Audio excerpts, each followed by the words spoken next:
ಪರೀಕ್ಷಾ ಶುಕಾಚಾರ್ಯ ಸಂವಾದ, ಮೈತ್ರೇಯ ವಿದುರರ ಸಂವಾದ, ಮತ್ತು ಕೃಷ್ಣ ಬುದ್ಧವರ ಸಂವಾದ, ಅನೇಕ ಸಂವಾದಗಳು. ಡೈರೆಕ್ಟ್ ಸ್ಪೀಚ್, ಇಂಡೈರೆಕ್ಟ್ ಸ್ಪೀಚ್ ಎರಡು ಹೇಳ್ಯಾರ. ನಾವೇ ಹೇಳೋದು ಒಂದು, ಇಂಡೈರೆಕ್ಟ್ ಸ್ಪೀಚ್ ಬಂದರೆ ಇವನಿಗೆ ಹೇಳ್ದ, ಇವ ಹೇಳ್ದ. ಅದ್ಭುತ. ಕೃಷ್ಣ ಬುದ್ಧವರು ಹೇಳಿದ್ದನ್ನೇ ಶುಕಾಚಾರ್ಯ ಹೇಳಿದರು, ಪರೀಕ್ಷಿತರು ಹೇಳಿದ್ದನ್ನು ನಾನು ಹೇಳ್ತಾ ಇದ್ದೇನೆ. ಮೈತ್ರೇಯರು ಹೇಳಿದರು, ಅದನ್ನು ಶುಕಾಚಾರ್ಯ ಹೇಳಿದ್ರು, ಅದನ್ನು ನೀವು ಹೇಳ್ತಾ ಇದ್ದೇನೆ. ಹಿಂಗೆ ಅದ್ಭುತವಾದದ್ದು ಇದ್ದಾರೆ. ನಿರ್ಮಾಣ ಮಾಡಿ ಪ್ರತಿಯೊಂದು ಘಟನೆಗೂ ಕೂಡ ಒಂದು ಪಾಠ ಬೇಡ. ಒಂದು ಪಾಠ ಬರೀ ಕಥೆ ಅಂತಲ್ಲ, ಒಂದು ಪಾಠವನ್ನು ನಮಗೋಸ್ಕರವಾಗಿ ಬಿಟ್ಟು ಹೋಗಿದ್ದಾರೆ. ಒಂದು ಘಟನೆ ತಗೊಂಡು ಬೇಕಾದ್ರು ಯಾರೇ ಹೇಳಿದ್ರು. ಒಂದು ಪರೀಕ್ಷಿತ ಒಂದೆರಡು ಹೇಳ್ತದ. ಪರೀಕ್ಷಿತ ಪಾಂಡವರ ಮೊಮ್ಮಗ, ಕೃಷ್ಣನ ಸರಸ್ವತಿ ಕೃಷ್ಣನ ಹಳೆಯರ ಮೊಮ್ಮಗ. ಎಷ್ಟು ಹತ್ತಿರ ಬರಬೇಕು, ಭಾಳ ದೂರ. ಕೃಷ್ಣನಿಗೆ ಸುಭದ್ರ, ಹಾಗೆ ಮಗ ಅಭಿಮನ್ಯು, ಹಾಗೆ ಮಗನೇ ಬರೀತಾರೆ. ಏನಾಗ್ತದೋ ಅಪ್ಪನ ಮಾಮ ವಾಸವಿಲ್ಲ ಇದ್ರೂ ಕೂಡ ಎಂತ ಬುದ್ಧಿ ಬರಬೇಕು. ಅದರ ಬುದ್ಧಿ ಬಹಳ ನಿರ್ಣಯ ಕಂಟ್ರೋಲ್ ಮಾಡೋ ಭಾಗ ನಿಗ್ರಹ ಮಾಡೋದು. ಪಾಂಡವರ ಮೊಮ್ಮಗ, ಅದರ ಧರ್ಮಿಷ್ಠ, ನಿಗ್ರಹ ಮಾಡಿದಂಥ ಮಹಾನ್ ವೀರ. ಇಷ್ಟೆಲ್ಲ ಇದ್ರೂ ಕೂಡ ಹಿಡಿಬಿಡು. ಏನು ಮಾಡೋದು? ನಮ್ಮಂಥವ್ರು ಹೇಳೋದಕ್ಕೆ ಬಿದ್ದು ಬಿಡಿದ್ರೆ ಹಲವು ನೋಡೋದು ಅಂಥವರೇ ಹಿಡಿಬಿಡು. ಏನು ಹೇಳಿದ ಮತ್ತೇನಿಲ್ಲ. ಬೇಕಾಗಿ ಮಾಡಿದಂಗೆ ಅದಕ್ಕೆ ಹಿಂಗೆ ನಮ್ಮದು ಹಣೆ ಬಾರಿ ಪರೀಕ್ಷೆದಿಂದ ರಾವಣಾಗಿ ಕರೆದರು. ರಾವಣ ಧರ್ಮ ಭಗವ ಸಂಕಲ್ಪ, ಏನು ಭಗವ ಸಂಕಲ್ಪ ಮುಖ್ಯವಾಗಿ ಅದರಿಂದ ದಶಿವೇದಗಳಿಗೆ ಅದನ್ನು ನಾವು ಬ್ರಾಹ್ಮಣ ಬಡ ಸಂತಾನಕ್ಕೆ ಅಪಮಾನ ಮಾಡಿದ್ರು. ಬ್ರಾಹ್ಮಣ ಅಪಮಾನ ಮೃತ್ಯು ಕಾರಣವಾಯಿತು. ನಿತ್ಯ ಮಾಡಿದ್ರೆ ಬ್ರಾಹ್ಮಣ ಅಪಮಾನ ಅವೇ ಬರ್ತಾವೆ. ನಾನು ಹೇಳ್ತೀನಿ ಅವನಾಗಿದ್ದರೆ ನಾ ಹೇಳ್ತೀನಿ. ಹೀಗೆ ಬ್ರಾಹ್ಮಣರ ಅಪಮಾನ ಮೃತ್ಯುಗೆ ಆಹ್ವಾನ ಮಾಡಬೇಕು. ಪರೀಕ್ಷೆ ಆಹ್ವಾನ ಮಾಡಬಲ್ಲ. ಈ ರೀತಿಯಾಗಿ ಪರೀಕ್ಷೆ ವೃತ್ತದಿಂದ ಹೀಗೆ ಹೇಳುವಂತವರಾಗಿದ್ದಾರೆ. ಅದೇ ಪರೀಕ್ಷೆ ನಿಗ್ರಹ ಮಾಡಿದ. ನಿಗ್ರಹ ಏನು ಇಂಪಾಸಿಬಲ್ ಕೆಲಸ. ಎಲ್ಲರೂ ಬದಿ ಮಾಡಿದಂಥ ಕಾರ್ಯ ಕೃಷ್ಣ ಮಾಡಿದ, ವಿಜ್ಞಾನದವರು ಮಾಡಿದ. ಪರೀಕ್ಷೆ ಮೊನ್ನೆ ವ್ಯಕ್ತಿ ಮಾಡಿದ. ಅಂಥವನು ಅಂಥ ಸಾಮರ್ಥ್ಯ ಅವನಿಗೆ ಯಾಗ ಪತ್ರೆ ಬೈದ್ರೆ ಯಾಗ ಪತ್ರೆ ಅವನ ಮೊಮ್ಮಗ ಕೃಷ್ಣ ಮೊಮ್ಮಗ ಎರಡನೇದಾಗಿ ನಮ್ಮ ಸಂಘದಲ್ಲಿ ನಮ್ಗೆ ಉದ್ಧಾರ ಆಗಬೇಕಾದ್ರೆ ಗುರುಗಳು ಇದನ್ನು ಅನೇಕ ಇರ್ತಾರೆ. ಅನೇಕ ಗುರುಗಳು ಅದರ ನೇತ ಗುರುಗಳು ಅಂತ ಇರ್ತಾರೆ. ಅವರೇ ಉದ್ಧಾರ ಮಾಡೋದು. ಅವ್ರು ಯಾರು ಗೊತ್ತಿರಂಗಿಲ್ಲ. ಹುಟ್ಟಿದ ತಕ್ಷಣ ಶಸ್ತ್ರಾಧ್ಯಯನ ಮಾಡಬೇಕು. ಗುರುಗಳು ರಾಮಾಚಾರ್ಯರು ಹೊಡ್ಕೊಂಡು ಹೋಗಬೇಕು. ಅವರು ಉಪಯೋಗ ಮಾಡ್ತಾರೆ. ಅವರು ಉಪಯೋಗ ಮಾಡಿ ಶ್ರವಣ ಮಾಡಿದ ಮೇಲೆ ಶ್ರವಣ ಭಾಳ ಮಾಡಬೇಕು. ಶ್ರವಣ ಸುಲಭವಾಗಿ ಶ್ರವಣ ಅನೇಕ ಶ್ರವಣ ಮಾಡಿದ ಮೇಲೆ ಅನೇಕ ಸೂಚಿ ಶ್ರವಣ ಮಾಡಿದಾಗ ಅಂತ ನೋಡ್ತಾರೆ. ಆಮೇಲೆ ಸೂಚಿ ವಿದ್ಯಾಜ್ಞಾನ. ಈ ಆಚಾರ ಅವತ್ತು ಹಿಂಗೆ ಹೇಳಿದರು, ಈ ಆಚಾರ ಹಿಂಗೆ ಹೇಳಿದರು, ಬರೋದು ಹಿಂಗೆ ಹೇಳಿದ್ರು, ಅವತ್ತು ಹಿಂಗೆ ಹೇಳಿದ್ದೆ. ಯಾರು ಯಾರು ಕೃಷ್ಣ ಭಾರತನಾಗಿ ಅವತಾರ ಮಾಡಿದ. ಅವನ್ನ ನಂದು ಏನಿಲ್ಲ ಆರೋಗ್ಯದಿಂದ ಹೋಗಿ ಕಾಲತ್ತಿದ್ದ ಅವನಿಗೆ ಇವೇ ಸ್ವಲ್ಪ ಆಗ್ತಾರೆ. ರಾಮ ಹೆಂಡತಿ ಕಳ್ಕೊಂಡ, ಹತ್ತು ಬಿಟ್ಟ, ಅವೇ ಸರ್ವೋತ್ತಮ ಆಗ್ತಾನೆ. ಹಿಂಗೆಲ್ಲ ಅನೇಕ ಶ್ರವಣ ಮಾಡಿದ್ರೆ ಇವರು ಹುಟ್ಟುವಂಥ ಸೋಚನೆಗಳಿಲ್ಲ. ಆ ವಿದ್ಯಾಜ್ಞಾನಗಳು ಹೋಗಬೇಕು ಸರ್ವೋತ್ತಮ ಮಾಡಬೇಕು. ಮತ್ತೆ ಪುನಃ ಅವರಿಂದ ಆಚಾರ್ಯಗಳು ಹೋಗಿ ಆಚಾರ ಹಿಂಗೆ ಹೇಳಿದ್ರಿ ಮತ್ತು ಹಿಂಗೆ ಹೇಳಿದ್ರು, ಯಾರು ನೀವು ಹೇಳಿದ್ರು ಅವ್ರು ಹೇಳ್ತಾರೇನೋ, ಮತ್ತೆ ಇವ್ರಿಗೆ ಎರಡು ಹೇಳಿ ಕೂಡಿಸ್ಬೇಕು ಅಂತ ಹೇಳಿ ನಾವು ಮಾಡೋದು. ಅದೇ ಮನಸ್ಸು ಮತ್ತೆ ಪುನಃ ಕೇಳಿದ್ದನ್ನೇ ಪುನಃ ಅಧ್ಯಯನ ಮಾಡಬೇಕು, ಅಭ್ಯಾಸ ಮಾಡಬೇಕು ಮತ್ತು ಸೋಚಿ ಪರಿಹಾರ ಮಾಡಿಕೊಡಬೇಕು. ಹಿಂಗೆ ಎಷ್ಟೋ ಜನ ಶ್ರವಣ ಮಾಡಿ ಮರಣ ಮಾಡಿದ ಮೇಲೆ ತತ್ವ ನಿಶ್ಚಯ ಆಗುತ್ತೆ. ತತ್ವ ಇಲ್ಲಬೇಕು. ವಿಷ್ಣು ಸರ್ವೋತ್ತಮ, ಸರ್ವೋತ್ತಮ ದೇವೋತ್ತಮ, ಮತ್ತೆ ವೇದಗಳ ಸತ್ಯತ್ವ ತಾರತಮ್ಯ. ಅದೆಲ್ಲ ತಿಳ್ಕೊಳ್ಳಿಕ್ಕೆ ಸದಾ ಓದಬೇಕು. ಮತ್ತೇನು ಸದಾ ಓದಕ್ಕೆ ಬಂದಿರಲಿಲ್ಲ. ಅದೇ ಪಂಡಿತೀಕರಣ ಇವೆಲ್ಲ ತಿಳ್ಕೊಳ್ಳಿಕ್ಕೆ ನಿಶ್ಚಿತವಾಗಿರ್ತಕ್ಕಂಥ ಅದನ್ನು ಅಂದಾಜು ಮಾಡುವಂಥ ಸದಾ ತಿಳಿದುಗಳು. ಇಷ್ಟು ಮುಗಿದ ಮೇಲೆ ಪುನಃ ಭಗವಂತ ತಾನೇ ಇವ ಹುಡುಗ ಹತ್ತಿರ ಬಂದಾನ ಪರೀಕ್ಷೆಯಾಗ ಪಾಸ್ ಮಾಡಬೇಕು. ಹೋದ ಏದು ಗುರುಗಳು ಬಿಡ್ತಾರೆ. ಏದು ಗುರುಗಳು ರಾಮನಾಗಿರ್ತಾರೆ. ಏದು ಗುರುಗಳಿಗೆ ಜ್ಞಾನಿಗಳು, ಅಪಕ್ಯ ಜ್ಞಾನಿಗಳು, ಅವರಿಗೆ ಈ ಶಿಶು ಉದ್ಧಾರ ಮಾಡೋದು ಬರೋಂಗಿಲ್ಲ. ಅವರಿಗೆ ಹಾಗೆ ಹಾಕಿರ್ತಾರೆ. ಇದರ ಹಾಕಿದ್ರೆ ಕೋಲ್ಗೇಟ್ ಹಾಕಿದ್ರೆ ಈ ಶಿಶು ಉದ್ಧಾರ ಆದವರು ಹಾಗೆ ಗೇಟ್ಲಿಂದ ಅವ್ರಿಗೂ ಹೋಗ್ತಾರೆ. ಇವ ಇದೆ ಬಿಡಿದ ಶಿಶು ಉದ್ಧಾರ ಮಾಡುವಂತಹ ಜಗತ್ತಿನ ಕೊಟ್ಟು ಏದು ಗುರುಗಳು ಬರಲಿಕ್ಕೆ ಬೇಕು, ಏದು ಬೇಕೇ ಬೇಕು. ಆಮೇಲೆ ಮತ್ತೆ ವಿಶೇಷವಾಗಿರತಕ್ಕಂಥ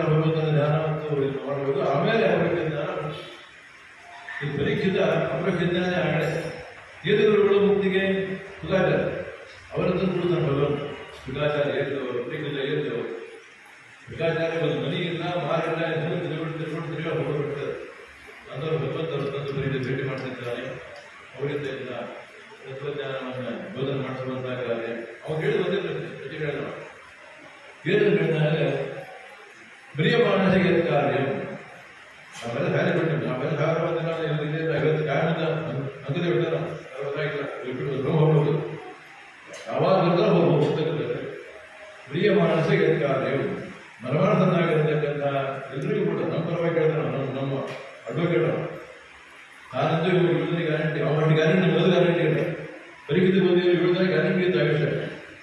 ಆರನ್ನ ಬರಂಗಿಲ್ಲ ಅದು ಕೂಡ ಕೇಳಲ್ಲ, ನಮ್ಮ ಪರವಾಗಿ ಹೇಳ. ಇವರೇ ಹುಚ್ಚುಗಳು ಗೊತ್ತಾಗುತ್ತೆ ನಮ್ಮಂಥವರು. ಇವಾಗ ಗೊತ್ತಿದೆ, ನನ್ನ ಯಾವಾಗ ಗೊತ್ತಿಲ್ಲ. ಅದಕ್ಕೆ ಏನು ಮಾಡಬೇಕು? ಹೆಸರೋದೇ ಮೊದಲು ಆಗಬೇಕು, ಮಾಡಿ ಮಾಡಿ ಏನು ಯೋಗ ಮಾಡಬೇಕು ಅಂತ ಪ್ರತಿ ಕೇಳಿದ. ಒಂದೇ ಪ್ರಶ್ನೆ ಹೇಳಿದ ಮುಂದಿನ 11 ಸ್ಕಂದದ ನೋಡಿ, ಇದು ಮೊದಲೇ ಸ್ಕಂದ ಮನೆ ಪ್ರಶ್ನೆ ಇದೆ. 11 ಸ್ಕಂದ ಇದು ಇರುವುದು ಅಂತ ಹೇಳಿದ್ರು.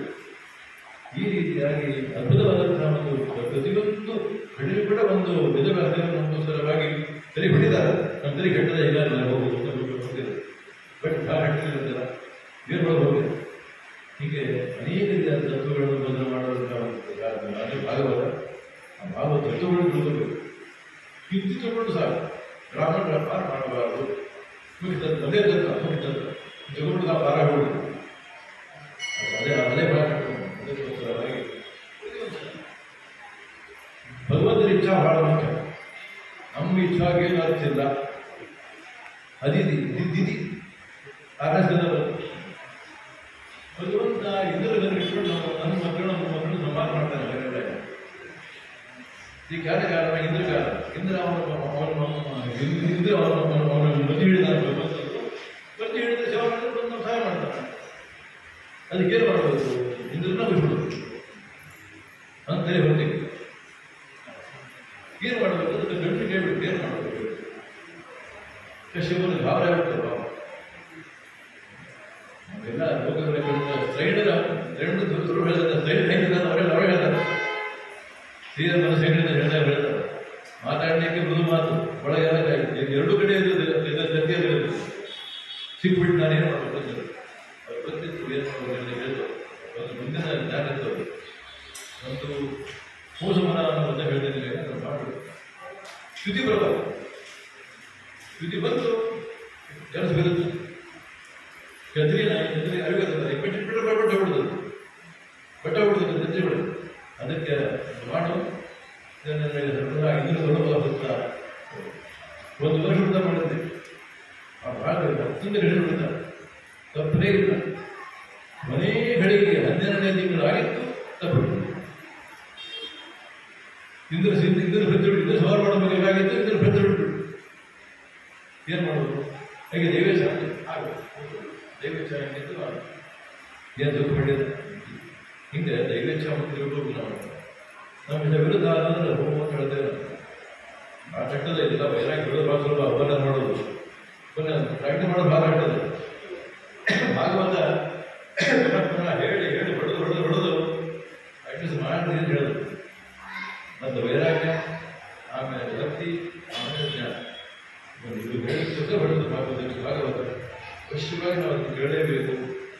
ಹಾಗೆ 12 ಪುರಾಣಗಳ 12 ಪುರಾಣಗಳಲ್ಲಿ ಒಂದು ಅರ್ಥವಾದ ಭಾಗ ಭಾಷಾ 3 ಭಾಷೆಗಳು ಸಮಾಧಿ, ಗುಹ್ಯ ಮತ್ತು ದರ್ಶನ ಭಾಗ ಅಂತ 2 ಭಾಗಗಳನ್ನ ದರ್ಶನ ಭಾಗನೇ ಭಾಗ ಹೇಳಿದ್ರು. ಹಾಗೆ ಸುಲಭ ಹೇಳ್ತಾರಂತೆ. ಅದಕ್ಕೋಸ್ಕರವಾಗಿ ಅವೆಲ್ಲ ಕಂಡು ಮತ್ತು ಆಚರಣೆ 3 ಪುರಾಣ. ಅದಕ್ಕೆ ಸಾತ್ವಿಕ ಪುರಾಣ ಅಷ್ಟೇ ಕೇಳೋದು. ಅದು ರಾಜ ಪುರಾಣ ಕೇಳಿ ಉಪಯೋಗಿಲ್ಲ. ಅದು ತಗೊಂಡಿಲ್ಲ. ಅದನ್ನು ಮಾಡ್ಕೋಬೇಕು. ತೂಳುವಂತ ಸಂಪರ್ಕಿಲ್ಲ. ಅದಕ್ಕೆ ಭಾಗವತ ಒಂದೇ ಈ ಒಂದು ಬೆಳೆಯುವ ಕೃಷ್ಣನ ಒಂದು ರೂಪ. ಅದನ್ನೇ ಅಧ್ಯಯನ ಮಾಡಿ ಸಾಕೆ ಸಾಕು. ಅದು ಸಾಕಷ್ಟು ಮುಕ್ತಿಗೆ ಮುಖ್ಯವಾಗಿರತಕ್ಕಂಥ ಮಾರ್ಗವಾಗಿದೆ ಅಂತ ಭಾಗವತವನ್ನು ನೋಡೋದ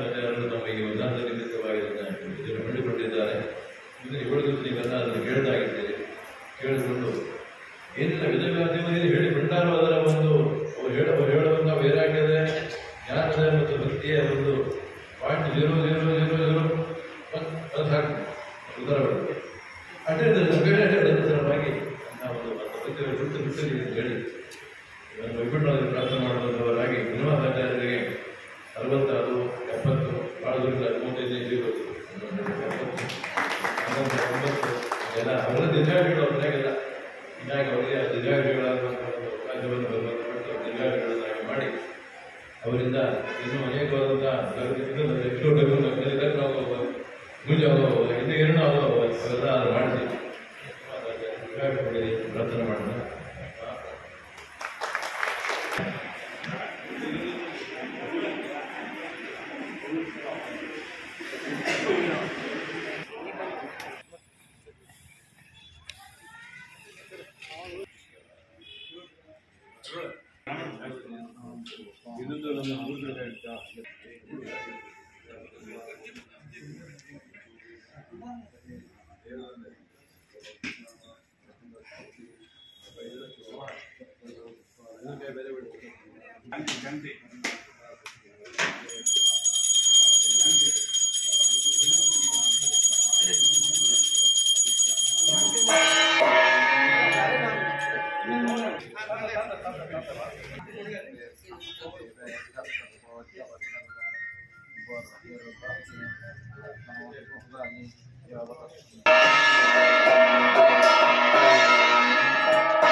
ಈ ಕಡೆ ಬಂದ್ಬಿಡ್ತಾರೆ.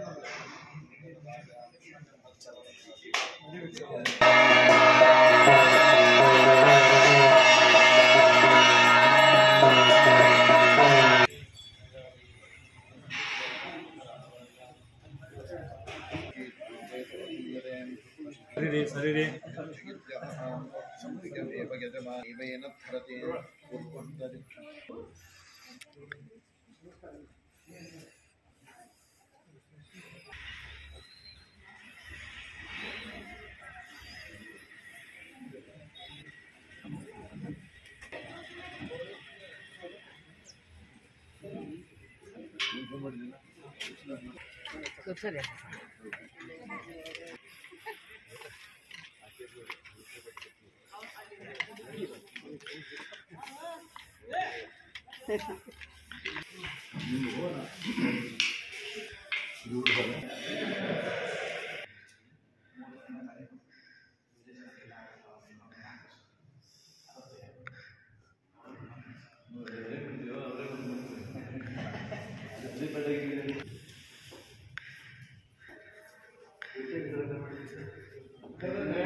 ಒರಿಜಿನಲ್ ಹೋಗಿಲ್ಲ ಬೇಕು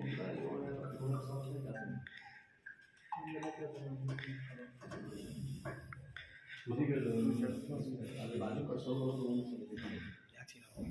ಅಮೌಂಟ್ ಸ್ವಲ್ಪ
ಕೃಷ್ಣನನ್ನ ಹಿಡಿಯಲಿಕ್ಕೆ ಸಾಧ್ಯ ಇಲ್ಲ.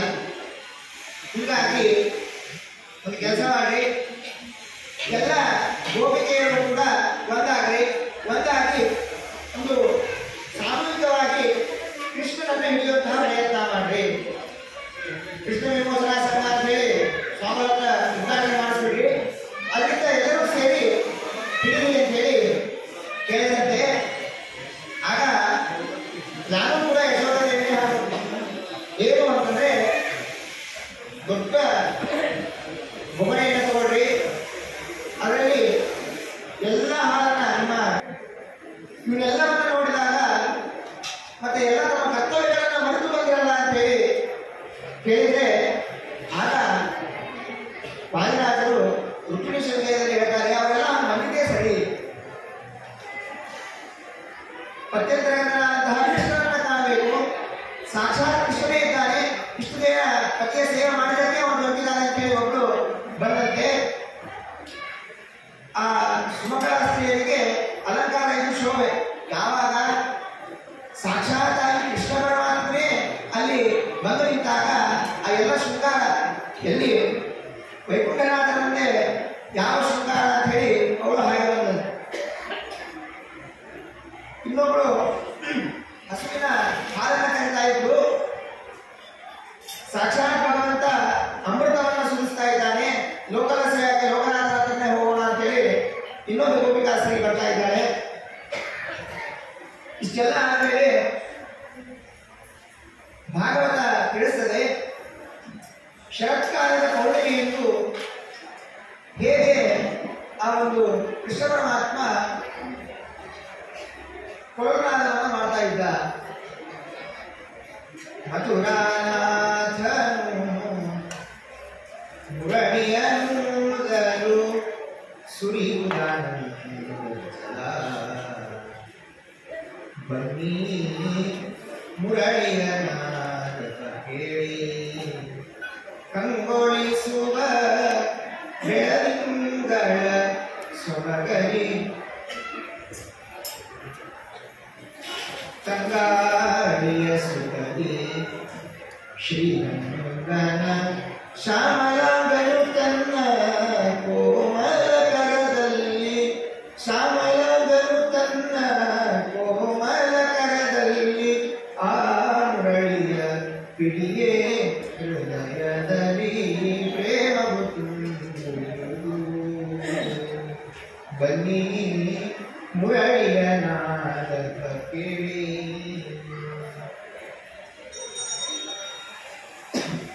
ಆ ಕೃಷ್ಣ ಪರಮಾತ್ಮ ಮಾಡುವಂತಹ ವೇಣುನಾದವನ್ನು ಕೇಳ್ತಾ ಇದ್ರೆ ಆನಂದ ಬಾಷ್ಪ ಸುರಿತಾ ಇರ್ತಿದ್ದಂತೆ.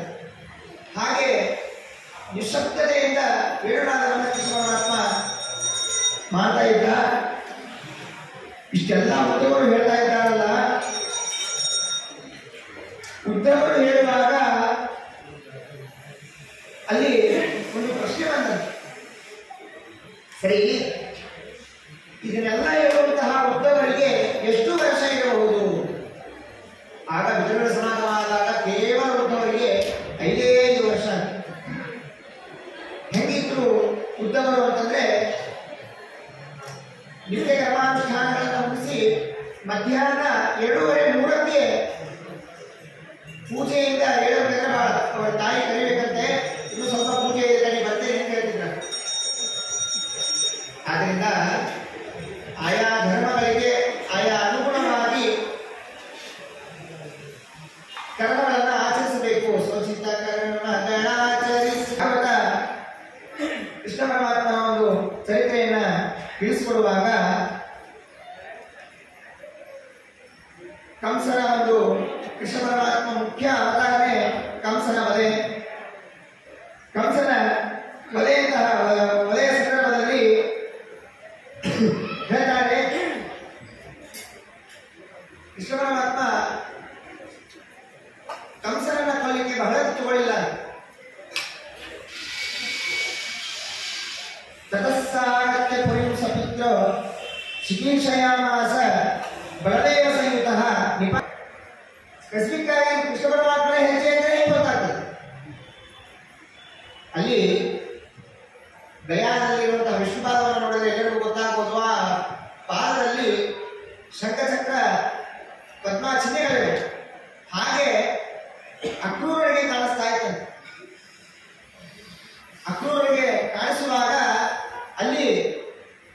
ಅಕ್ರೂರರು ಒಂದೊಂದು ಹೆಜ್ಜೆಗೂ ಕೂಡ ಒಂದೊಂದು ನಮಸ್ಕಾರ ಪ್ರದಕ್ಷಿಣೆಗಳನ್ನು ಹಾಕೊಂಡು ಆ ಮಣ್ಣಿನಲ್ಲಿ ಹೊರಳಾಡ್ತಾ ಹೋದಂತೆ.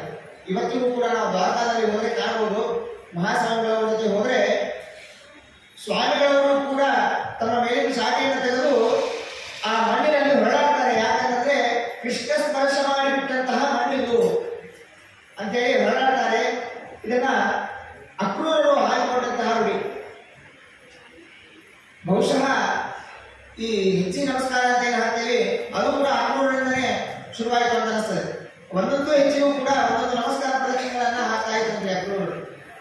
ಇನ್ನೇನು ಕೃಷ್ಣ ಪರಮಾತ್ಮನ ದರ್ಶನಕ್ಕಾಗಿ ಕಾಯ್ತಾ ಇದ್ರು.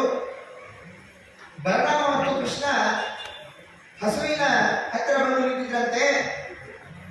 ಅಕ್ರೂರ ಬಂದವರೇ ಉದ್ಗಾರವನ್ನು ತೆಗೆದು ವಿಶೇಷವಾಗಿ ಭಗವಂತನಲ್ಲಿ ಪ್ರಾರ್ಥನೆಯನ್ನ ಮಾಡಿ ನಮಸ್ಕಾರವನ್ನು ಮಾಡಿದರು. ಸಾಷ್ಟಾಂಗ ನಮಸ್ಕಾರವನ್ನು ಮಾಡಿ ಆನಂದ ಭಾಷಣವನ್ನು ಸೂಚಿಸುತ್ತಾ ಎಲ್ಲ ಕೇಳಿದಾಗ ಅಕ್ರೂರರು ಒಂದು ಸಹಸ್ರಶೇಷ ಪುರುಷಃ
ಇದ್ದ ಅಕ್ರೂರ. ಇದ್ದರೂ ಕೂಡ ಭಗವಂತನ ಒಂದು ವಿಶೇಷವಾದಂತಹ ಭಕ್ತಿ ಮಾಡುವಂತಹ ವ್ಯಕ್ತಿ. ಅಲ್ಲಿ ಹೇಗೆ ಗುರುಗಳಲ್ಲಿ ಆಗಲಿ ಅಥವಾ ದೇವರಲ್ಲಿ ಆಗಲಿ ಭಕ್ತಿಯನ್ನು ಮಾಡಬೇಕು ಅಂತೇಳಿ ಭಾಗವತ ತಿಳಿಸಿಕೊಡ್ತಾ ಇದೆ. ಅಷ್ಟು ಜನರ ದುಷ್ಟರ ಮಧ್ಯದಲ್ಲಿದ್ದರೂ ಕೂಡ ಕೃಷ್ಣ ಪರಮಾತ್ಮನಲ್ಲಿ ಅನನ್ಯವಾದಂತಹ ಭಕ್ತಿಯನ್ನ ಮಾಡ್ತಾ ಇದ್ದಾರೆ ಅಕ್ರೂರ. ಆ ಮಾಡಿದ್ದರ ಪ್ರತಿಫಲವಾಗಿ ಕೃಷ್ಣ ಪರಮಾತ್ಮ ಕೇಳಿದಂತೆ, ಕ್ಷೇಮವ ಅಕ್ರೂರ, ಚೆನ್ನಾಗಿದೆಯಾ ಅಕ್ರೂರ, ನೀ ಇದ್ದಂತಹ ಜಾಗದಲ್ಲೆಲ್ಲ ಪಾಠಪ್ರವಚನಗಳು ಚೆನ್ನಾಗಿ ನಡೀತಾ ಇದ್ದಾವ? ದೇವರು ಕೇಳಿದಂತೆ ಅಕ್ರೂರ ಮನಸ್ಸಿನಲ್ಲಿ ಹಾಕೊಂಡ್ಬಂತೆ, ಕೃಷ್ಣ ಪರಮಾತ್ಮನ ಮುಖ ಆದರೂ ನೋಡ್ತಾನೆ ಇಲ್ಲಪ್ಪ. ಯಾಕಂದ್ರೆ ಇಷ್ಟು ದಿವಸಗಳ ಕಾಲ ಆ ಒಂದು ಕಂಸಾಲಿಗಳ ಮಧ್ಯದಲ್ಲಿ ನಾನಿದ್ದೆ, ಹೀಗಾಗಿ ನನ್ನನ್ನು ನೋಡ್ತಾನಿಲ್ಲ ಅಂತ ಹೇಳಿ ಕೇಳಿದಾಗ ಭಾಗವತ ಇಲ್ಲಿ ಉತ್ತರ ಕೊಡ್ತಾ ಇದೆ, ನೀವು ಕೇವಲ ಆಡಂಬರವಾಗಿ ಮಾಡಿದ್ರೆ ಅವರು ನೋಡಬೇಕು ಇವರು ನೋಡಬೇಕು ಅಂತ ಹೇಳಿ ಮಾಡಿದ್ರೆ ಅದು ಆಗಲ್ಲ. ಅಂತಹ ದುಷ್ಟ ಜನಗಳ ಮಧ್ಯದಲ್ಲಿ ಇದ್ರೂ ಕೂಡ ಕಂಸರ ಮಧ್ಯದಲ್ಲಿ ಇದ್ರೂ ಕೂಡ ಅಕ್ರೂರರನ್ನ ಕೃಷ್ಣ ಪರಮಾತ್ಮ ಎತ್ತಿಡಿದ್ದಾನೆ. ಹೀಗಾಗಿ ಸ್ವಾಮಿ ಪುಷ್ಕರಣಿಯಲ್ಲಿ ರತ್ನವಾದ ಶ್ರೀ ಶ್ರೀನಿವಾಸ ಪ್ರತಿಮಾಸಹಿತ ವಿಶ್ವಂಬರ ಸಾಲಿಗ್ರಾಮ ಸ್ವಾಮಿ ಪುಷ್ಕರಣ್ಯ ರತ್ನ ಶ್ರೀ ಶ್ರೀನಿವಾಸ ಸಹಿತ ವಿಶ್ವಂಬರ ಹನುಮಂತೆ ವಿಶ್ವಾದ ಪರಂಪರ ಕೂಡಲಿ ಕ್ಷೇತ್ರಸ್ಥ ಚಿಂತಾಮಣಿ ನರಸಿಂಹದೇವರಿಂದ ಶ್ರೀಮದ್ ಅಕ್ಷೋಭ್ಯತೀರ್ಥರಿಗೆ ಅನುಗ್ರಹಿಸಲ್ಪಟ್ಟ ಜಂಬೂಬರ ಸಾಲಿಗ್ರಾಮ ವಿದ್ಯಾರಣ್ಯ ಭಾರತಾಯ ಸುಮಣ ಸ್ಥಾಪನಾಯತ ಗಜಮಂಬರೇಶ್ವರ ಸಂತಾನಾಯ ಅಕ್ಷೋಭ್ಯ ಪ್ರದಯಾಯತ ಬೃಹತ್ನೋದೇ ಚಿಂತಾಮಣಿ ನರಸಿಂಹೇನ ತಂದಮಾಯ ಜಂಬೂಬರತ್ವಂ ಹರಂ. ಹೇಳುವಾಗ ಗಂಧ ಚಾಣೂರ ಮುಷ್ಟಿಕರನ್ನ ಸಂಹಾರ ಮಾಡಿದ. ಭಾಗವತ ಬಹಳ ಸುಂದರವಾಗಿ ತಿಳಿಸಿಕೊಡ್ತಾ ಇದೆ. ಕಂಸನನ್ನ ಸಂಹಾರ ಮಾಡಲಿಕ್ಕೆ ಬಹಳ ತಗೊಳ್ಳಿಲ್ಲ. ರಾಜರು ರುಕ್ಮಿಣೀಶೇಷರು ಹೇಳ್ತಾರೆ, ಯಾಕೆ ಅಂತಂದ್ರೆ ಆ ನನ್ನ ರಾಜ್ಯವನ್ನ ಬಿಟ್ಟು ಅಥವಾ ನನ್ನನ್ನು ಬಿಟ್ಟು ಕೃಷ್ಣ ಪರಮಾತ್ಮನನ್ನ ಹೊರಗಾಕಿ ಅನ್ನೋ ಜಪವನ್ನೇ ಮಾಡ್ತಾ ಇದ್ದಾನೆ ಕಂಸನ. ಹೀಗಾಗಿ ಅಲ್ಲಿ ಕಂಸನ ಒಳಗಿರುವಂತಹ ಕೃಷ್ಣನನ್ನ ಹೊರಗಾಕಲಿಕ್ಕೆ ಸಾಕ್ಷಾತ್ ಕೃಷ್ಣನೇ ಬಂದು ಆ ಕಂಸನನ್ನ ಸಂಹಾರ ಮಾಡಿದ್ದಾನೆ. ಸಂಹಾರ ಮಾಡಿ ಆದ ಮೇಲೆ ಇತ್ತ ಇವರೆಲ್ಲ ಗೋಪಿಕಾಸ್ತ್ರೀಯರು ಕಾಯ್ತಾ ಇದ್ದಂತೆ ಎಷ್ಟೋ ದಿನಗಳಾದರೂ ಕೂಡ ಕೃಷ್ಣ ಪರಮಾತ್ಮ ಬರಲೇ ಇಲ್ಲ ಅಂತ ಹೇಳಿ ಉದ್ದವರ ಹತ್ರ ಹೇಳಿ ಕಳಿಸ್ತಾನೆ. ನಂದಗೋಪ, ಯಶೋದೆ ಹಾಗೂ ಗೋಪಿಕಾಸ್ತ್ರೀಯರ ಒಂದು ಯೋಗಕ್ಷೇಮವನ್ನು ವಿಚಾರ ಮಾಡಿಕೊಂಡು ಬಂದು ನಾನು ಇಲ್ಲಿ ಕ್ಷೇಮವಾಗಿದ್ದೇನೆ ಅಂತ ಹೇಳಿ ಸುದ್ದಿಯನ್ನು ಮುಟ್ಟಿಸ್ಕೊಳ್ಬೇಕು ಅಂತ ಹೇಳಿ ಉದ್ದವರಿಗೆ ಹೇಳಿ ಕಳಿಸಿದಾಗ ಸರಿ ಅಂತ ಹೇಳಿ ಉದ್ದವರು ಹೇಳ್ತಾರಂತೆ. ಎಲ್ಲ ನಂದಗೋಪ ಯಶೋದೆಯನ್ನ ಭೇಟಿಯಾಗಿ ಕೃಷ್ಣ ಪರಮಾತ್ಮ ಹೇಳಿದಂತೆ ಎಲ್ಲವನ್ನ ಹೇಳಿ ಬರ್ತಾರೆ. ಬರುವಾಗ ಗೋಪಿಕಾಸ್ತ್ರೀಯರನ್ನು ಸಮಾಧಾನ ಪಡಿಸುವುದು ಬಹಳ ಕಷ್ಟ ಆಗ್ತದೆ. ಅಲ್ಲಿ ಉದ್ದವರು ಹೋಗಿ ಇವರೆಲ್ಲ ಹೇಳ್ತಾ ಇರ್ತಾರೆ, ಕೃಷ್ಣ ಪರಮಾತ್ಮನಿಗೆ ಅಷ್ಟು ಮೋಸವನ್ನು ಮಾಡಿದ ಇಷ್ಟು ಮೋಸವನ್ನು ಮಾಡಿದ ಅಂತ ಹೇಳಿ. ಆಗ ಉದ್ದವರು ಮಾತು ಹೇಳ್ತಾರಂತೆ, ಸುಮ್ಮನೆ ಯಾರ್ಯಾರು ನಿಂದೆ ಮಾಡಿಬಿಡಬಾರ್ದು. ಅವರಿಂದ ನಿಮಗೆ ಪ್ರಾಮಾಣಿಕವಾಗಿ ಅನ್ಯಾಯನೇ ಆಗಿದ್ರೆ ಅದನ್ನೂ ಕೂಡ ನಿಂದೆ ಮಾಡಬಾರ್ದು ಅಂತ ಹೇಳ್ತದೆ ಭಾಗವತ. ಅಂತದ್ರಲ್ಲಿ ಏನು ಮಾಡಿದಂತಹ ಕೃಷ್ಣನನ್ನ ನೀವು ಬೈತಾ ಇದ್ದೀರಲ್ಲ ಅಂತ ನೀನೇ ಹೋಗಿ ಹೇಳು ಅಂತ ಹೇಳ್ತಿದ್ದೆ ಬ್ರಾಹ್ಮಣನಿಗೆ. ಇಲ್ಲ ಸ್ವಾಮಿ, ರುಕ್ಮಿಣಿ ದೇವಿಯರು ಬರೆದು ಕಳಿಸಿದ್ದಾರೆ, ಸಾಕ್ಷಾತ್ ಪರಮಾತ್ಮ ನೀನೇ ಓದುವಂತಹ ಪತ್ರ ನೀನೇ ಓದಬೇಕಂತೆ ಅಂತ ಹೇಳಿ ರುಕ್ಮಿಣಿ ದೇವರು ಕಳಿಸಿದ್ದಾರೆ ಅಂತ ಹೇಳಿ ಹೇಳಿದ್ದಕ್ಕೆ ಆಗ ಕೃಷ್ಣ ಪರಮಾತ್ಮ ಹೇಳಿದಂತೆ, ವೇದಾಭಿಮಾನಿಯಾದಂತಹ ದೇವತೆಯವರು ಲಕ್ಷ್ಮೀ ದೇವಿಯನ್ನು ಯಾರು ತಿಳ್ಕೊಂಡಿದೆ, ಅವಳು ಪತ್ರವನ್ನು ಹೇಗೆ ಬರೆದಿರ್ತಾಳೆ ಅಂತ ಹೇಳಿ ಎಲ್ಲ ಕೃಷ್ಣ ಪರಮಾತ್ಮನಿಗೆ ಗೊತ್ತಿರ್ತದೆ. ಇಲ್ಲ ನೀವೇ ಓದಬೇಕು ಅಂತ ಹೇಳಿ ಹೇಳ್ತಾ ಇದ್ದಾರಂತೆ. ಮುಖ್ಯವಾಗಿ ಬ್ರಾಹ್ಮಣರ ಜಿಷ್ಟನ್ನು ಇಲ್ಲಿ ತಿಳಿಸ್ಕೊಡ್ತಾ ಇದೆ ಭಾಗವತ. ಏನು ಆ ವೇದ ಆರಾಧ್ಯನಾದವನು ಭಗವಂತ. ವೇದಾಭಿಮಾನಿಯಾದಂತಹ ಲಕ್ಷ್ಮೀದೇವಿ ಪತ್ರವನ್ನು ಬರೆದಿದ್ದಾಳೆ. ಅಂದ್ರೆ ಬರೆದಂತಹ ಪತ್ರವನ್ನು ಬ್ರಾಹ್ಮಣನೇ ಓದಬೇಕು ಅಂತಂದ್ರೆ ವೇದಾಧ್ಯಯನಕ್ಕೆ ಸೂಕ್ತನಾದಂತಹ ವ್ಯಕ್ತಿ ಅಂತಂದ್ರೆ ಬ್ರಾಹ್ಮಣ. ಬಿಟ್ಬಿಡೋದನ್ನ ಅದಕ್ಕಂದ್ರೆ ಕಾಯ್ಕೊಂಡು ಬಿಡೋದ್ರಲ್ಲಿ ಅಂತ ಹೇಳಿ ಅವರನ್ನು ಬಿಟ್ಟು ಅಪಚಯವನ್ನು ಬಳಸಿ ಮುಂದೆ ಹೋಗ್ತಾ ಇದ್ದಾರೆ. ಹೋಗುವಾಗ ಉದ್ಧವರುವಂತೆ ಅಲ್ಲಿ ವಿಶೇಷವಾಗಿ ಅಕ್ರೂರ ಮಾಡಿದಂತಹ ಸೇವೆಯ ವಿವರವನ್ನು ಮತ್ತೆ ಹೇಳ್ತಾ ಇದ್ದಾರೆ. ಏನು ಅಂತಂದ್ರೆ ಕೌರವರ ರಾಜ್ಯದಲ್ಲಿ ಪಾಂಡವರನ್ನ ಸುಖವಾಗಿ ನೋಡ್ಕೊಳ್ತಾ ಇದ್ದಾರೆ ಇಲ್ಲ ಅಂತ ಹೇಳಿ ಅಕ್ರೂರನ್ನ ಕೊಟ್ಕಳಿಸ್ತಾನಂತೆ ಕೃಷ್ಣ. ಆಗ ಅಕ್ರೂರ ಅಲ್ಲೇ ಧೃತರಾಷ್ಟ್ರನಿಗೆ ಹೇಳಿ ಬರ್ತಾನೆ. ನೋಡ್ಕೊಳ್ತಾ ಇರಲಿಲ್ಲ, 2-3 ದಿನ ಅಲ್ಲೇ ಇರ್ತಾನೆ. ಧೃತರಾಷ್ಟ್ರನಿಗೆ ಹೇಳಿ ಬರ್ತಾನೆ, ನಿನಗೆ ಕೃಷ್ಣ ಬೇಡ, ಭೀಮಾರ್ಜುನರೇ ಇದ್ರು ಸಾಕು. ಭೀಮಾರ್ಜುನರಲ್ಲೂ ಕೂಡ ಭೀಮ ಸಾಕು, ಅರ್ಜುನ ಸಾಕು, ಪ್ರತ್ಯೇಕ ಒಬ್ಬರು ಸಾಕು. ಇಡೀ ನಿಮ್ಮ ವಂಶವನ್ನು ನಿರ್ವಂಶ ಮಾಡಿಬಿಡ್ತಾರೆ. ಕೃಷ್ಣ ಪರಮಾತ್ಮನ ಆಜ್ಞೆ ಆಗಿದೆ, ಪಾಂಡವರನ್ನ ಚೆನ್ನಾಗಿ ನೋಡಬೇಕು ಅಂತ ಹೇಳ್ತಾರೆ. ತವ ಪುತ್ರ ನಸಂತೇವ ಭೀಮಸೇನಾಗಿ ಬಸವಿತ. ಕೇವಲ ಅನುಗ್ರಹ ಅಂತ ಹೇಳ್ತಾ ಅಸ್ಮತ್ ಗುರು ಅಂತ ಹೇಳಿದ ಭಾರತೀಯ ರಮಣ ಅಂತ ಹೇಳಿದ ಶ್ರೀಕೃಷ್ಣಾರ್ಪಣಮಸ್ತು ಅನೇನ ಭಾವೇ ಪುಣ್ಯ ತದಾತ್ಮೋತು ಗುರುರ್ಮಮ.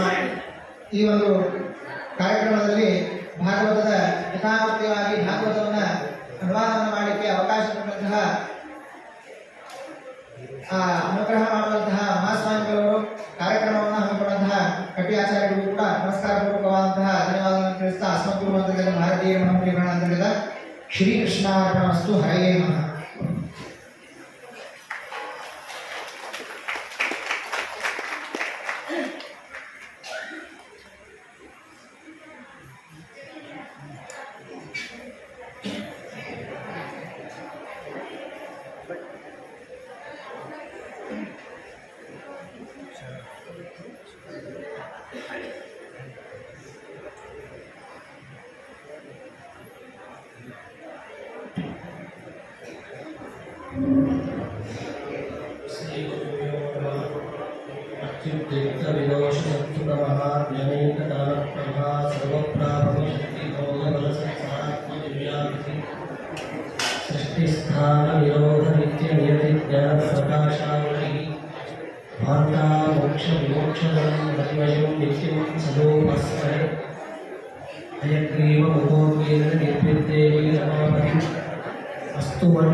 ಪರಮ ಪೂಜ್ಯ ಶ್ರೀಪಾದಂಗಳವರ ಪಾದಾರವಿಂದದಲ್ಲಿ ಅನಂತ ಭಕ್ತಿಪೂರ್ವಕ ಅಷ್ಟಾಂಗ ನಮಸ್ಕಾರಗಳನ್ನು ಸಮರ್ಪಣೆ ಮಾಡ್ತಾ ಭಗವಂತನ ದಿವ್ಯವಾದಂತಹ ಒಂದು ಸಂವಿಧಾನ ಮತ್ತು ನಿನ್ನೆಯಿಂದ ಆರಂಭವಾದಂತಹ ಚತುರ್ವೇದ ಸಂಹಿತಾಯಾಗ ಈ ಒಂದು ವಿಶೇಷವಾದಂತಹ ಒಂದು ಪರ್ವಕಾಲ ಋಗ್ವೇದ, ಯಜುರ್ವೇದ, ಸಾಮವೇದ ಅಥರ್ವಚಿಂತನೆಯನ್ನು ಮಾಡುವ ಪ್ರಯತ್ನವನ್ನು ಮಾಡ್ತಾ ಇದ್ದೇನೆ. ಶ್ರೀಮದಾನಂದತೀರ್ಥ ಭಗವತ್ಪಾದಾಚಾರ್ಯರು ಅನೇಕ ವಿಧವಾದಂತಹ ರೀತಿಯಲ್ಲಿ ವೇದಗಳಿಗೆ 41 ಮಂತ್ರಗಳಿಗೆ ವ್ಯಾಖ್ಯಾನವನ್ನು ಮಾಡಿ ನಮಗೆ ಉಪಕಾರವನ್ನು ಮಾಡಿಕೊಟ್ಟಿದ್ದಾರೆ. ಶ್ರೀಮದಾಚಾರ್ಯರು ಯಾವುದೇ ವಿಧವಾದಂತಹ ಉಪನಿಷತ್ತು ಇರಬಹುದು, ವೇದಗಳು ಇರಬಹುದು, ಅವುಗಳಿಗೆ ಆ ಆಚಾರ್ಯರು ಮಾಡಿದ ಉಪಕಾರ, ಅವರು ಹೇಳಿದಂತಹ ಒಂದು ಅವರು ಕೊಟ್ಟ ಮಾರ್ಗದರ್ಶನ, ಅವರು ಏನು ಅದಕ್ಕೆ ಅರ್ಥವನ್ನ ನಮಗೆ ತಿಳಿಸಿಕೊಟ್ಟಿದ್ದಾರೆ. ಅದು ಇಲ್ಲದೆ ಹೋದರೆ ಕೇವಲ ವೇದವನ್ನ ಉಪನಿಷತ್ತನ್ನು ನಾವು ನೋಡಿದರೆ ಯಾವುದು ಏನೂ ಅರ್ಥವಾಗುವುದಿಲ್ಲ. ಆ ನಿಟ್ಟಿನಲ್ಲಿ ಆಚಾರ್ಯರ ಒಂದು ಮಹದುಪಕಾರವನ್ನು ನಾವು ಸ್ಮರಣೆ ಮಾಡಬೇಕಾಗಿದೆ. ಇಂತಹ ವೇದಗಳಲ್ಲಿ ಬೃಹದಾರಣ್ಯಕ, ಛಾಂದೋಗ್ಯ, ಈಶಾವಾಸ್ಯ, ಮಾಂಡೂಕ, ಅಥರ್ವಣ ಹೀಗೆ ಅನೇಕ ಉಪನಿಷತ್ತುಗಳಿಗೆ ಶ್ರೀಮದಾಚಾರ್ಯರು ಭಾಷ್ಯವನ್ನು ರಚನೆ ಮಾಡಿ ಅನುಗ್ರಹ ಮಾಡಿ ಕೊಟ್ಟಿದ್ದಾರೆ. ಅದರಲ್ಲಿ ಒಂದು ಶ್ರೇಷ್ಠವಾದಂತಹ ಉಪನಿಷತ್ ಭಾಗ ಛಾಂದೋಗ್ಯ ಉಪನಿಷತ್ತು. ಆ ಛಾಂದೋಗ್ಯ ಉಪನಿಷತ್ತಿನಲ್ಲಿ ಅನೇಕ ವಿಧವಾದಂತಹ ವಿದ್ಯೆಗಳನ್ನು ಉಪದೇಶ ಮಾಡ್ತಾ ಹೋಗ್ತಾರೆ. ಅನೇಕ ವಿಧವಾದಂತಹ ಭಗವಂತನ ಚಿಂತನೆಯನ್ನ ಉಪನಿಷತ್ತುಗಳು ನಮಗೆ ತಂದು ಕೊಡ್ತಾ ಇವೆ. ನಾವು ಉಪನಿಷತ್ತುಗಳನ್ನು ಆಚಾರ್ಯರ ದೃಷ್ಟಿಯಲ್ಲಿ ನೋಡಿದಾಗ ಅದರ ಹಿರಿಮೆ, ಅದರ ಗರಿಮೆ, ಅದರ ಹಿನ್ನೆಲೆ, ಅದರ ಗಾಂಭೀರ್ಯ ನಮಗೆ ಅರ್ಥ ಆಗಲಿಕ್ಕೆ ಸಾಧ್ಯತೆ ಇದೆ. ಆದ್ದರಿಂದ ಇಂತಹ ಆ ಶ್ರೇಷ್ಠವಾದ ಉಪನಿಷತ್ತು ಛಾಂದೋಗ್ಯ ಉಪನಿಷತ್ತು ಎಂಬುದಾಗಿ, ಆ ಛಾಂದೋಗ್ಯ ಉಪನಿಷತ್ತಿನಲ್ಲಿ ಮಧುವಿದ್ಯೆ, ಸಂವರ್ಗ ವಿದ್ಯೆ, ಇನ್ನು ಅನೇಕ ವಿಧವಾದಂತಹ ವಿದ್ಯೆಗಳ ಉಪದೇಶವನ್ನು ಆಯಾ ಪ್ರಸಂಗಗಳಲ್ಲಿ ನಮಗೆ ತಂದುಕೊಟ್ಟಿದ್ದಾರೆ. ಅನೇಕ ವಿಧವಾದ ವಿದ್ಯೆಗಳ ಉಪದೇಶವನ್ನು ಮಾಡಿದ್ದಾರೆ. ಛಾಂದೋಗ್ಯ ಉಪನಿಷತ್ತಿನ 4ನೆಯ ಅಧ್ಯಾಯದಲ್ಲಿ ಒಂದು ವಿದ್ಯೆಯ ಉಪದೇಶವನ್ನು ಮಾಡುವುದಕ್ಕೆ ಪ್ರಾರಂಭವನ್ನು ಮಾಡುತ್ತಾರೆ. ಜಾನಶ್ರುತಿ ಪೌತ್ರಾಯಣ ಶ್ರದ್ಧಾನೇಯೋ ಬಹುದಾಯಿ ಬಹುವಾಕ್ಯ ಆಸ. ಈ ಛಾಂದೋಗ್ಯ ಉಪನಿಷತ್ತಿನ 4ನೆಯ ಅಧ್ಯಾಯದಲ್ಲಿ ಸಂವರ್ಗ ವಿದ್ಯೆ ಎಂಬುದಾಗಿ ಅದನ್ನು ಉಪದೇಶ ಮಾಡ್ತಾ ಇದ್ದಾರೆ. ಕೇವಲ ಉಪನಿಷತ್ತನ್ನು ನೋಡಿದರೆ ನಮಗೆ ಏನು ಅರ್ಥ ಆಗುವುದಿಲ್ಲ. ಆಚಾರ್ಯರ ಭಾಷ್ಯ ನಮಗೆ ಬಹಳಷ್ಟು ಅವಶ್ಯಕತೆ ಇದೆ ಮತ್ತು ಅನಿವಾರ್ಯತೆ ಇದೆ. ಅಂತಹ 4ನೆಯ ಅಧ್ಯಾಯದಲ್ಲಿ ಬರುವ ಏನು ಸಂವರ್ಗ ವಿದ್ಯೆ ಅದನ್ನು ಉಪದೇಶ ಮಾಡಿದ್ದಾರೆ, ಅದಕ್ಕೆ ಒಂದು ಇತಿಹಾಸವನ್ನು ಹೇಳ್ತಾರೆ. ಈ ಸಂವರ್ಗ ವಿದ್ಯೆ ಯಾರು ಯಾರಿಗೆ ಉಪದೇಶವನ್ನು ಮಾಡಿದ್ದು, ಉಪದೇಶ ಮಾಡುವುದಕ್ಕೆ ಏನು ಕಾರಣ,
Thank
you.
ಆಗ್ಯದ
ಅಲ್ಲಿ ಈ ಒಂದು ಸಮರ್ಥ ವಿದ್ಯೆಯನ್ನು ಉಪದೇಶ ಮಾಡುವುದಕ್ಕೆ ಕಾರಣ ಏನು, ಅದರ ಹಿನ್ನೆಲೆಯನ್ನು ಉಪನಿಷತ್ತು ನಮಗೆ ತಿಳಿಸಿಕೊಡ್ತಾ ಇದೆ. ಅದಕ್ಕೆ ಮತ್ತು ಇತಿಹಾಸವನ್ನು ಉಲ್ಲೇಖ ಮಾಡ್ತಾ ಇದೆ.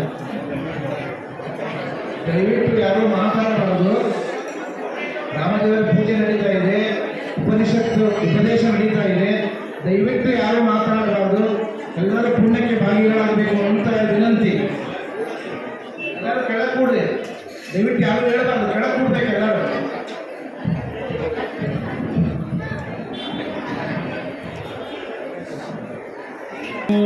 ಶ್ರೀಮದ್ ರಘುಶಾಂತೀರ್ಥರಿಗೆ ಸ್ವಪ್ನಲಬ್ಧ ಶ್ರೀ ವೇದವ್ಯಾಸದೇವರು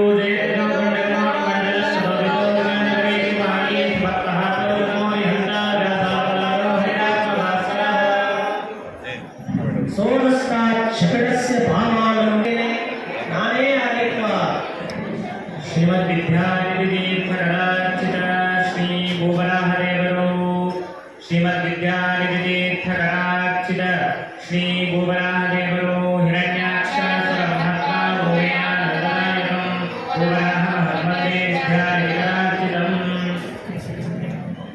ಈ ರೀತಿಯಾಗಿ ಆ ರೈತರು ತಮ್ಮ ಪರಿಚಯವನ್ನು ತಾವು ಅಲ್ಲಿ ಮಾಡಿಕೊಂಡಿದ್ದಾರೆ. ಮಂತ್ರಿಗೆ ಬಹಳ ಆಶ್ಚರ್ಯ ಆಗ್ತದೆ. ಆಗ ಈ ರಾಜ ಏನು ಕೇಳಿದ, ನಾನು ಇವರಿಗೆ ಕೊಡುವ ದಕ್ಷಿಣೆ ಕಡಿಮೆ ಆಯಿತು ಅಂತ ಅನಿಸ್ತದೆ, ಆದ್ದರಿಂದ ಇವರು ತಿರಸ್ಕಾರ ಮಾಡ್ತಾ ಇದ್ದಾರೆ. ಶ್ರೀಮದ್ ವ್ಯಾಸರಾಜಕರಾರ್ಚಿತ ಶ್ರೀ ವೇಣುಗೋಪಾಲದೇವರು ಶ್ರೀಮದ್ ವ್ಯಾಸರಾಜಕರಾರ್ಚಿತ ಶ್ರೀ ವೇಣುಗೋಪಾಲದೇವರು ವ್ಯಾಸರಾಜಾದಿ ಪೂಜಿತಂ ನಾರಾಯಣ ವೇಣುಗೋಪಾಲ ಹನುಮಂತೆ ಸರ್ವದ ಮಂಗಲಪ್ರದಂ. ಆ ರಾಜ ತಿಳಿದ, ನಾನು ಕೊಡುವ ದಕ್ಷಿಣೆ ಇವರಿಗೆ ಸಾಕಾಗಲಿಲ್ಲ, ಮತ್ತೆ ಎಲ್ಲ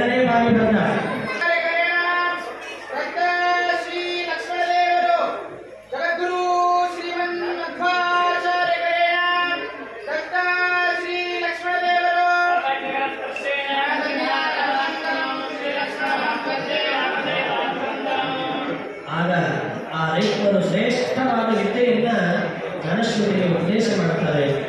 ಅವರು ಮಾಡುವ ಉಪದೇಶವೇ ಆ ವಿದ್ಯೆ. ಮಹಾಪ್ರಳಯೇ ಅಗ್ನಿ ಉದ್ವಾಯತಿ ವಾಯುವೇವ ಅಪ್ಪೆ. ಮಹಾಪ್ರಳಯ ಕಾಲದಲ್ಲಿ ಅಗ್ನಿ ಉಪಶಮನ ಆಗಬೇಕಾದರೆ ವಾಯುದೇವರನ್ನೇ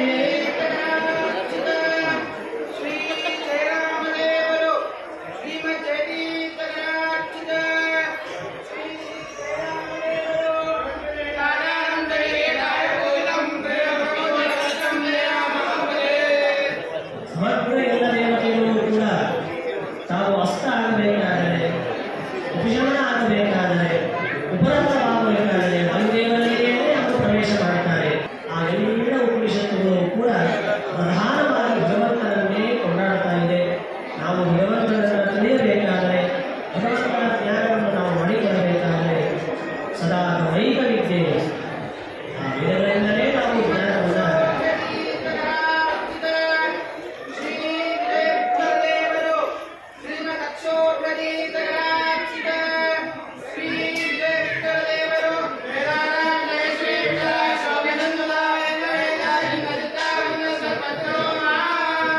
ಅಂತಹ ಮಹತ್ತರವಾದಂತಹ ಆ ಜ್ಞಾನವನ್ನು ಸಂಪಾದನೆ ಮಾಡಿಕೊಳ್ಳಬೇಕಾದರೆ ಆಗಮಗಳನ್ನು ಇರ್ತಕ್ಕಂತಹ ಕಾರ್ಯ.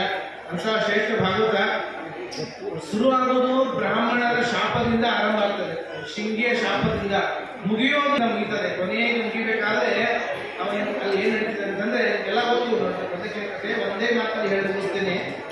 ಕೊನೆಗೆ ಆಗಿದ್ದು ಆ ತಕ್ಷಕ ಏನ್ ಕಚ್ಚಬೇಕು, ಆ ಸಮಯಕ್ಕೆ ತಕ್ಷಕ ಬರ್ತಾ ಇದ್ದಾನೆ. ಪರೀಕ್ಷಿತರಾಗಿ ಏನ್ ಕಚ್ಚಬೇಕು ಅಂತ ಅಷ್ಟರಲ್ಲಿ ಈ ಕಡೆಗೆ ಇನ್ನೊಬ್ಬ ಕಶ್ಯಪ ಬ್ರಾಹ್ಮಣ ಬರ್ತಾ ಇದ್ದಾನೆ. ಕಶ್ಯಪ ಬ್ರಾಹ್ಮಣ, ಕಶ್ಯಪ ಋಷಿಗಳಲ್ಲ, ಒಬ್ಬ ಬ್ರಾಹ್ಮಣ ಬರ್ತಾ ಇದ್ದಾನೆ. ಇಬ್ಬರದು ಭೇಟಿಯಾಗಿ ಪರಸ್ಪರ ಬ್ರಾಹ್ಮಣರ ಕೂಡ ಚಿಹ್ನೆಗಳಿದ್ದು, ಶಿಖಾಸೂತ್ರಾದಿಗಳು ನಾಮಗಳೆಲ್ಲ ಚಿಹ್ನೆ ಇತ್ತು. ಒಬ್ಬರಿಗೊಬ್ಬರು ನೋಡಿ ಮಾತಾಡ್ಸಕ್ಕೆ ಆರಂಭ ಮಾಡಿದ್ರು. ಯಾವ ಕಡೆ ಹೋಗಿರಿ ಅಂತ ಕೇಳಿದ್ರು. ಇಷ್ಟೇ ಕೇಳಿದ್ರು. ಅದಕ್ಕೆ ಆ ತಕ್ಷಕ ಕೇಳಿದ, ಕಶ್ಯಪ ಬ್ರಾಹ್ಮಣ ಸುಮ್ಮೂರ್ಬಾರ್ದ, ಯಾರು ಇಷ್ಟೇ ಹೇಳಬೇಕಾಗಿತ್ತು. ಇಲ್ಲ, ನಾನು ಕಶ್ಯಪ ಅಂತ ಬ್ರಾಹ್ಮಣ, ನಾನು ವಿಷಯದ ವೈದ್ಯ, ನಾನು ಈ ಪರೀಕ್ಷಿತರಾಗಿ ಏನೋ ತಕ್ಷಕ ಕಳಿಸ್ಲಿಕ್ಕೆ ಬರ್ತಾನಂತೆ, ಅವ ಕಳಿಸಿ ಹೇಗೆ ಕಳಿಸ್ತಾನೆ ನೋಡ್ತೀನಿ, ನಾನು ರಕ್ಷಣೆ ಮಾಡ್ತೀನಿ ನನ್ನ ವಿದ್ಯೆಯಿಂದ ಅಂತ ಹೇಳಿಬಿಟ್ಟ. ಅಷ್ಟೊತ್ತಿಗೆ ಇಷ್ಟೆಲ್ಲ ಹೇಳಿದ್ದು ಯಾರ ಮುಂದೆ ಅಂದ್ರೆ ತಕ್ಷಕನ ಮುಂದೆ. ತಕ್ಷಕ ಗಾಬರಿ ಅಲ್ಲ, ಏನಿದ್ರು ಬ್ರಾಹ್ಮಣರ ಸಾಮರ್ಥ್ಯ. ತಕ್ಷಕ ನಾನು ಕಚ್ಚಿದ್ರೆ ಬದುಕು ಸಾಮರ್ಥ್ಯ ಒಬ್ಬರಿಗದಲ್ಲ ಅಂತ ಹೇಳಿ ಅವ ಅಂದಾಗಿ ಎದಕ್ಕೆ ಬದುಕಿಸ್ಬೇಕು ಅಂತಂದ. ಇಲ್ಲ, ಮತ್ತೆ ಸ್ವಲ್ಪ ಏನೋ ದುಡ್ಡು ಕೊಡ್ತಾನೆ ರಾಜ, ಅದಕ್ಕೆ ನಾನು ಬದುಕಿಸ್ತೀನಿ ಅಂತ. ಹೌದಾ, ಅದರ ಡಬಲ್ ದುಡ್ಡು ನಾನೇ ಕೊಡ್ತೀನಿ, ತಗೊಂಡು ಮನೆಗೆ ಹೋಗುವಾರಯ್ಯ ಅಂತಂದ ತಕ್ಷಕ. ಆದ್ರೆ ಆ ಬ್ರಾಹ್ಮಣ ಮತ್ತೆ ಪರೀಕ್ಷೆ ಮಾಡಬೇಕಲ್ಲ, ಅದಕ್ಕೆ ಅವ ಹೇಳಿದ, ಅಲ್ಲ ನೀನು ಮತ್ತೆ ನೀವು ಬದುಕಿಸಿ ಅಂತ ಹೇಳಿ ಗ್ಯಾರಂಟಿ ಅಂದಾಗ ಅಲ್ಲಿ ದೊಡ್ಡದು ಆಲದ ಮರ ಇತ್ತು. ಸಾವಿರಾರು ವರ್ಷ ಹಿಂದಿದ್ದು ದೊಡ್ಡದು ಆಲದ ಮರ ಇತ್ತು, ದೊಡ್ಡದು. ಆ ಆಲದ ಮರಕ್ಕೆ ಏನ್ ಮಾಡಿದ್ರು ಅಂದ್ರೆ ಆ ತಕ್ಷಣ ಕಚ್ಚಿದ ತಕ್ಷಣ ಏನಾಯ್ತು, ಸುಟ್ಟು ಬೂದಿ ಆಯ್ತು. ಅದನ್ನೇ ಬ್ರಾಹ್ಮಣ ತನ್ನ ಮಂತ್ರದಿಂದ ನೀರು ಪ್ರೋಕ್ಷ ಮಾಡಿ, ಶ್ರೀಮಂತನ ನೀರು ಪ್ರೋಕ್ಷ ಮಾಡಿ ಮತ್ತೆ ಚಿಗುರಿ ಮೊದಲಿಗೆ ಆಯ್ತಂತೆ. ಆ ಮರ ಗಾಬರಿಯಾದವನು, ಬೇಡಪ್ಪ ನೀನು ದುಡ್ಡು ಕೊಡ್ತೀನಿ ಕೊಟ್ಟು ಕಳಿಸಿದ ಅಂತ. ಹೀಗೆ ನಾವು ಕೇಳ್ತೇವೆ.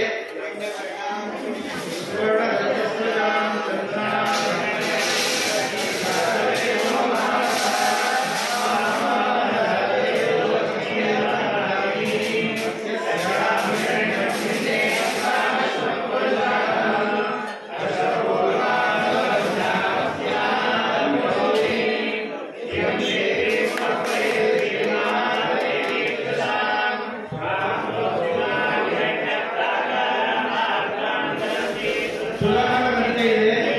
ಎಲ್ಲರೂ ನೋಡಿ, ಯಶೋಧರಾಮದೇವರು ಸಿದ್ಧರಾಗಿ ತುಲಾಭಾರ ನಡೀತಾ ಇದೆ. ಶಿಪಾರಗಳನ್ನು ಮಾಡ್ತಾ ಇದ್ದಾರೆ. ಎಲ್ಲರೂ ನೋಡಿ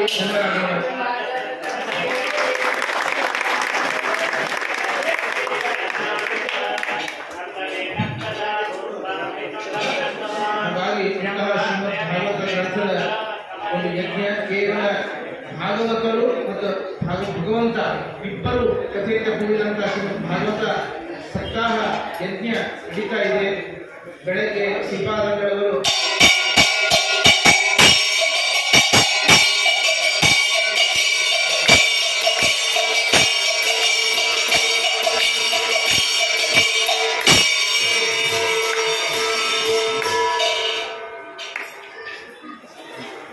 ಶ್ರೀಪಾದಂಗಳವರು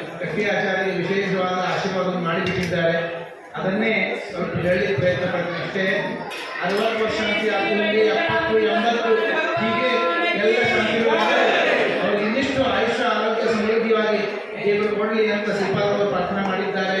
ಅದನ್ನೇ ಹೇಳ್ತಾ ಎರಡು ಮಾತನ್ನು ಮುಗಿಸ್ತಾ ಇದ್ದೇನೆ. ವಿಜಯ ಶಾಪ ನಮಸ್ತು ಶ್ರೀಕೃಷ್ಣ ನಮಸ್ತೆ. ಹರೇ